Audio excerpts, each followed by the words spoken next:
கர்த்தருடைய பரிசுத்த நாமம் மகிமைப்படுவதாக. இன்றைய நாளிலும் உங்களோடு பகிர்ந்து கொள்ளும்படியாக தேவனிடத்திலிருந்து பெற்றுக்கொண்ட வார்த்தையானது சங்கீதம் 9வது அதிகாரம் 18வது வசனம்.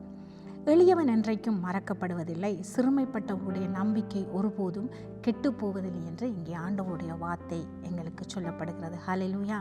இன்றைக்கு உங்களுடைய வாழ்க்கையிலே நீங்கள் ரொம்ப சிறுமைப்படுத்தப்பட்டவர்களாய் நெருக்கப்படுகிற ஒரு நிலையிலே நீங்கள் காணப்படலாம் அன்பானவர்களே. அல்லது உங்களை சுற்றி உள்ளவர்கள், உங்களை சுற்றி உள்ள மனிதர்கள் உங்களை ரொம்ப சிறுமைப்படுத்துகிறவர்களாய் கூட நீங்கள் இருக்கலாம் அன்பானவர்களே. அல்லது நோய், வியாதிகள் என்று சொல்லி பிரச்சனைகள், போராட்டங்கள் என்று உங்களை சிறுமைப்படுத்தி கொண்டு இருக்கிறதா? அல்லது இன்றைக்கு எல்லாவற்றாலும் எனக்கு ஒரு படிப்பு இல்லையே, அல்லது எனக்கு ஒரு நல்ல வேலை இல்லையே, அதனால் இந்த சமுதாயம் எங்களை எளியவர்களாக எங்களை ஒதுக்கி விடப்பட்டிருக்கிறோமே, நாங்கள் தனித்து விடப்பட்டிருக்கிறோமே, எங்களை விசாரிக்க யாருமே இல்லை என்று சொல்லி நீங்கள் வேதனையோடு கவலையோடு இருக்கிறீங்களா? அல்லது உங்களுக்கு கிடைக்க வேண்டிய நீதி நியாயம் கிடைக்காதபடி நீங்கள் ஒடுக்கப்பட்டு சிறுமைப்படுத்தப்படுகிறவர்களா நீங்கள் காணப்படுகிறீர்களா அன்பானவர்களே? ஏன் தான் இந்த பூமியிலே பிறந்தேன், ஏன் தான் நான் வாழ்கிறேன், எனக்கு யாருமே இல்லை என்று சொல்லி கவலையோடு இருக்கிற உங்களை பார்த்து ஆண்டவர் என்ன சொல்லுகிறார் தெரியுமா? யோவான் 14:18வது வசனம் இப்படியாய் சொல்லுகிறார், நான் உங்களை திக்கற்றவர்களாய் நான் விடேன், உங்களிடத்தில் நான் வருவேன் என்று சொல்லி. ஹல்லேலூயா. மனுஷர்கள் தான் அன்பானவர்களை உங்களை எளியவர்களாய், உங்களை சிறுமைப்படுத்துகிறவர்களாய், உங்களை தள்ளி வைக்கிறவர்களாய் இருக்கிறார்கள். ஆனால் தேவன் தான் உண்டாக்கின பிள்ளைகள் எல்லாரையும் அவர் நேசிக்கிறவராய் இருக்கிறார். ஹல்லேலூயா. அவர் உங்களை திக்கற்றவர்களாய் நான் விடேன் என்று ஆண்டவர் சொல்லுகிறார். உங்களுடைய உறவுகள், நண்பர்கள், உங்களை சுற்றி உள்ளவர்கள் மறந்தாலும் ஆண்டவர் இயேசு சொல்லுகிறார், நான் உங்களை ஒருபோதும் நான் மறப்பதில்லை என்று. ஹல்லேலூயா.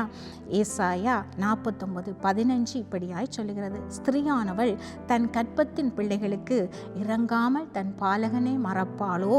அவர்கள் மறந்தாலும் நான் உன்னை மறப்பதில்லை என்று. ஹல்லேலூயா. நானும் நீங்களும் எங்களுடைய பிள்ளைகளை நாங்கள் மறப்போமா அன்பானவர்களே? அவர்கள் எங்களை விசாரிக்காவிட்டாலும், அவர்கள் எங்களுக்கு உதவி செய்யாவிட்டாலும், அவர்கள் ஒரு ஒதுக்கப்பட்ட நிலையிலே, ஒரு சிறுமைப்படும் நிலையிலே இருப்பார்கள் என்றால் நாங்கள் ஓடிப்போய் அவர்களை விசாரிப்போம் அல்லவா? அதுபோல தான் என்னையும் உங்களையும் உண்டாக்கின கர்த்தர் எங்களை ஒருபோதும் அவர் மறப்பதில்லை. ஹல்லேலூயா. அவர் உங்கள் சிறுமையை கண்ணோக்கி பார்க்கிறவர், அவர் உங்களை விசாரிக்கிற, உங்கள் கஷ்டங்களை எல்லாம் அவர் விசாரிக்கிற தேவனாய் இருக்கிறார் என்றுதான் நாங்கள் வேதத்திலே நாங்கள் பார்க்கிறோம். ஹல்லேலூயா. ஆகவே நீங்கள் உங்களுடைய சிறுமையிலும் உங்களுடைய ஒடுக்கப்பட்ட நிலையையும் கர்த்தரிடத்தில் ஒப்பு கொடுத்து கர்த்தரை அடைக்கலமாக்கிக் கொள்ளுங்கள். அவர் மேல் உங்களுடைய நம்பிக்கையை வையுங்கள். அவர் உங்களுக்கு சங்கீதம் 9:9 இப்படியாய் சொல்லப்படுகிறது, சிறுமைப்பட்டவர்களுக்கு கர்த்தர் அடைக்கலமானவராம், நெருக்கப்படுகிற காலங்களில் அவரே தஞ்சமானவர். ஹல்லேலூயா. நெருக்கப்படுகிறீங்களா? அவர் உங்களுக்கு தஞ்சமாக இருக்கிறார். ஹல்லேலூயா. ஆகவே அவரை முற்றிலும் நீங்கள் அண்டிக் கொள்ளுங்கள். கர்த்தர் உங்களுக்கு அடைக்கலமும் பாதுகாப்புமாயிருப்பாராம். அவர் ஏழைக்கு பலனும், நெருக்கப்படுகிற எளியவனுக்கு அவர் திடனுமாயிருக்கிறாராம். ஹல்லேலூயா.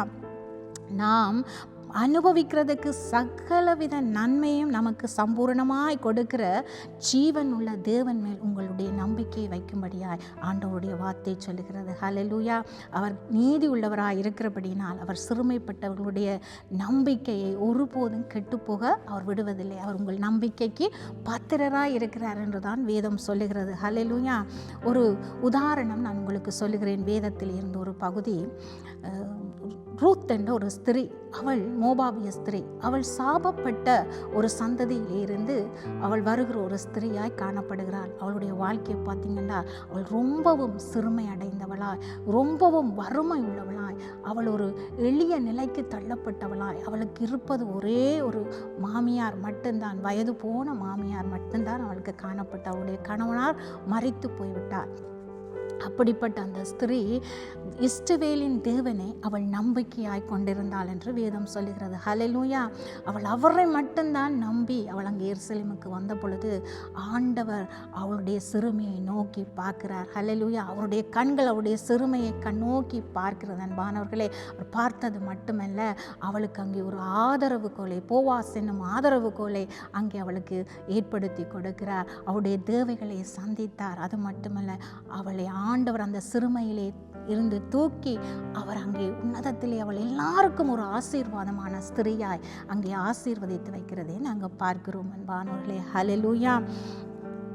கர்த்தர், வேதம் சொல்லுகிறது, கர்த்தர் எளியவனுடைய விண்ணப்பத்தை கேட்டு கட்டுண்டவர்களை அவர் புறக்கணியாமல் கூப்பிடுகிற எளியவனையும் உதவியற்ற சிறுமியானவர்களையும் விடுவிப்பாரா. இன்றைக்கு உங்களை விசாரிக்க யாரும் இல்லை, உங்களுக்கு உதவி செய்ய யாருமே இல்லை என்று சொல்லி ஒரு கட்டப்பட்ட நிலையிலே, யாரும் தேடாத ஒரு நிலையிலே இருக்கிற உங்களுக்கு ஆண்டவர் என்ன சொல்லுகிறார்?